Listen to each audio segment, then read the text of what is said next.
Domingo que vem o Brasil vai às urnas para eleger novos prefeitos e vereadores em todos os municípios. Nós iremos às ruas, exceto o Distrito Federal.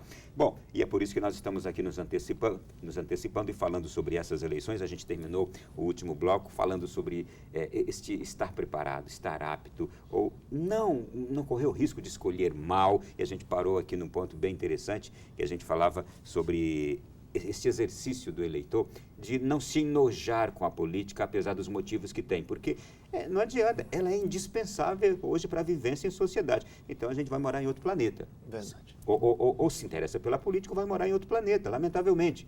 Não é? Você estava seguindo aqui, doutor Isley, com a reflexão também sobre isso, né? Sim, complementando o que o professor havia muito bem colocado, cada um teria o seu papel. Na verdade, o cidadão ele não se interessa porque ele não tem a noção da importância da política na vida dele, como ela influencia na vida dele. Seria uma questão, talvez, aí, dependendo de um estudo, de introduzir o direito constitucional nas escolas, na educação de base, para que aquela criança já cresça sabendo o papel dela dentro da sociedade, o que é o cidadão, o que é um Congresso Nacional, o que são os três poderes, a importância de cada um, seus direitos, garantias constitucionais, suas obrigações, para poder saber se posicionar, exigir e até se interessar, né? Outro agente que poderia ser envolvido seriam os próprios professores, como, por exemplo, o Congresso Nacional, ele disponibiliza um conteúdo chamado plenarinho, que é direcionado justamente para crianças, para instrução de crianças quanto ao processo legislativo, formação de cidadão, enfim. Esse conteúdo poderia ser aplicado nas escolas, independentemente da grade sugerida ou imposta pela Secretaria de Educação, pelo Ministério da Educação. Seria muito prazeroso ver uma criança se interessar por um processo eleitoral. Né? E eu acho que a grande responsabilidade de nós termos pessoas preparadas para a política começa dentro de casa, com a preparação familiar, com o exercício dos valores, aqueles mais nobres valores, o ensino desses valores aos nossos filhos, porque o que nos enoja na política é o mau comportamento dos políticos. O poder realmente corrompe. O poder realmente torna alguém um tirano, torna alguém um mercenário, é verdade. Eu digo isso porque conheço pessoas próximas que a gente confiou tanto e que se tornaram o quê? Tiranos, mercenários, lamentável, depois que chegaram ao poder. Mas vamos lá, eu quero aqui fazer o seguinte, recentemente nós tivemos um ataque à lei da ficha limpa por parte de um ministro do Supremo Tribunal Federal, tivemos outros juristas que também começaram a falar mal da lei da ficha limpa e, a propósito, na última reunião do mês de agosto da nata da CNBB, que é o Conselho Episcopal Pastoral, que reúne a presidência da CNBB com os presidentes dos regionais de todo o Brasil, houve ali uma rejeição a toda e qualquer tentativa de desqualificar a lei da ficha limpa. E nós temos um depoimento gravado agora com o vice-presidente da CNBB, Dom Murilo Sebastião Ramos Krieger, que é arcebispo de Salvador, primaz do Brasil. Escute o que ele disse.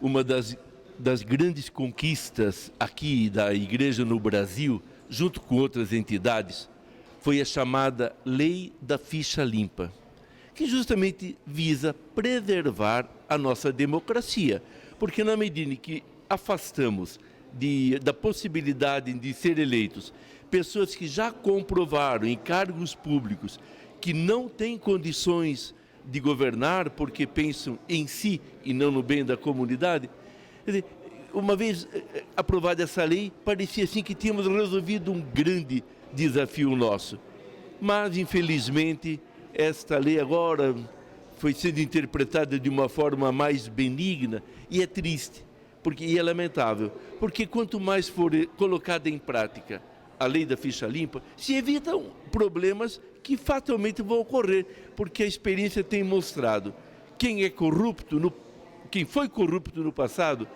provavelmente será corrupto no futuro. Mas cabe então agora uma maior responsabilidade nossa na escolha dos candidatos, porque senão o problema, os desafios, o prejuízo será não só nosso, meu, seu, particularmente, mas de toda a sociedade. Peço aos senhores aqui um comentário sobre a lei da ficha limpa, os ataques recentes que ela sofreu e essa defesa agora da CNBB. A lei da ficha limpa ela foi uma vitória muito importante para a sociedade. né, era uma lei de iniciativa popular, né, veio com a Lei Complementar 135, que alterou a 64, para incluir, dentre as causas de inelegibilidade, os crimes contra o meio ambiente, etc. Incluiu uma série de crimes e, a partir de então, não precisa mais o trânsito em julgado. A partir do momento da condenação por um órgão colegiado, o candidato já se torna inelegível. E aí existe aquela discussão daqueles que atacam a lei da ficha limpa por uma questão do princípio da presunção de inocência previsto na Constituição Federal, né? Já que o sujeito se tornaria inelegível antes do trânsito em julgado. Então, a discussão, o epicentro dessa discussão nasce aí. Bom, nesse sentido também, é importante se considerar que se faça uma análise do ponto de vista da tecnicidade jurídica, né, e dos benefícios que a lei traz. Né? É indiscutível que a lei da ficha limpa, né, a dita, né, a apelidada lei da ficha limpa, é um avanço extraordinário do ponto de vista de político, né, e eleitoral. Agora, do ponto de vista jurídico, o doutor citou essa questão, né, uma das hipóteses de inelegibilidade, que é a condenação por órgão colegiado. Essa condenação por órgão colegiado, ainda que não transitado e julgado, afastaria, imputaria a esse político, a esse futuro candidato, a inelegibilidade por 8 anos. Né? Ela era de 3 anos, isso foi um dos maiores avanços. Ou seja, se busca afastar aquela pessoa que não está de acordo com as regras eleitorais, né? Era por 3 anos, agora é por 8. Então, isso realmente foi um grande avanço. Agora, por exemplo, afastar uma pessoa tão somente pela condenação por órgão colegiado, sem que haja um trânsito julgado, e isso realmente é um conflito constitucional evidente, né? Isso não há que se discutir. Agora, isso é coisa para ser discutida também no Supremo. Entretanto, todas as outras hipóteses, as outras alíneas da lei das inelegibilidades, que é a Lei Complementar 64, elas são muito atuais, elas realmente demonstram um aperfeiçoamento importantíssimo para as regras eleitorais. Falando, pois não. Uma outra evolução que foi muito importante, né, professor, que a inelegibilidade por 8 anos ela era contada da diplomação. Então, a morosidade do judiciário, os inúmeros recursos que são facultados aos acusados, fazia com que o processo durasse mais de 8 anos. E aí, quando o sujeito era condenado a inelegível, contava-se lá da diplomação, então a pena se tornava inócua, porque já passou mais de 8 anos desde a diplomação. Com alteração, agora a condenação a inelegibilidade, os 8 anos, é a partir da condenação. Então, assim, volta àquela questão que a gente já viu conversado, de que a evolução ela é lenta, mas graças a Deus ela é constante.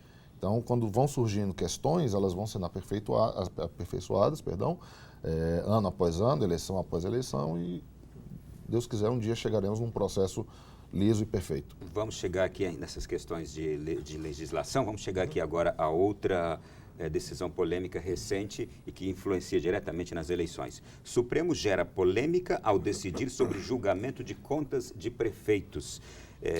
Aí diz aqui, a aproximação das eleições municipais traz muitas questões interessantes e relevantes no campo do direito financeiro. E, a respeito dessa também, gerou muita crítica essa decisão do Supremo quanto a tirar dos tribunais de conta dos estados a análise das contas dos seus candidatos. E foi também criticada, eu tenho aqui pela CNBB, inclusive, veja aqui, recebemos com perplexidade a decisão do STF que reconhece a exclusividade das câmaras municipais para julgar as contas dos prefeitos em detrimento da competência dos tribunais de contas. Na prática, isso significa o fim da inelegibilidade dos executivos municipais, mesmo que tenham suas contas rejeitadas pelo Tribunal de Contas. Trata-se de um duro golpe contra a lei da ficha limpa. O que dizem sobre isso também? Bom, nesse sentido, a gente tem que considerar também que o direito ele é muito subjetivo. Então, opiniões, né, acerca dos fatos postos serão inúmeras. A minha é que, de fato, foi um duro golpe. Por quê? Porque a análise das contas ela é técnica. Né? Quem pode analisar contas é o órgão técnico. São a assessoria técnica, contábil, que tem condições de fazer um cruzamento, né, de informações, analisar aquelas contas daquele governo de uma maneira precisa. né? Agora... E isento. Não, isento, exatamente. Não, principalmente não do ponto serão de vista... políticos. Principalmente por esse ponto. Com Porque, a mudança, quem vai julgar isso agora são os vereadores, imagine. A barganha ali, o troco, a jogatina. Exatamente. A troca de exatamente. favores. Ou seja, vai ser, necessariamente, a gente vai passar, infelizmente, por isso. Agora, tem um outro aspecto, o seguinte, os tribunais de contas, eles não fazem parte do sistema judiciário, eles assessoram o poder legislativo, né? Então, assim, de certa maneira, os tribunais de contas, eles apresentam aquele relatório sobre aquelas contas, rejeitam ou aprovam com ressalvas e entregariam, né, na verdade, esse relatório, esse resultado dessa análise para a Casa Legislativa fazer a aprovação ou não. Então, por esse ponto de vista, esse ângulo, a gente tem que estaria em acordo com a legislação, né? Agora, um Tribunal de Contas técnico, apresentar um relatório final nessa Casa Legislativa, né, com todos os elementos para uma reprovação de contas, e essa Casa Legislativa fundamentar uma aprovação de contas, eu acho que o maior julgador aí será a sociedade. Ainda volta aquele problema, né? Você está tirando de um órgão estritamente técnico, que tem uma equipe técnica para avaliar essas contas, e colocando a responsabilidade na mão de vereadores que, quando muito, a gente viu aí nas estatísticas, não tem uma formação acadêmica, seja em qualquer área que seja. Imagine uma capacidade técnica para avaliar as contas. Sim, naturalmente que na Casa Legislativa haverão técnicos também, né, das comissões de orçamento e finanças e tal, que analisarão essas contas que virão do tribunal.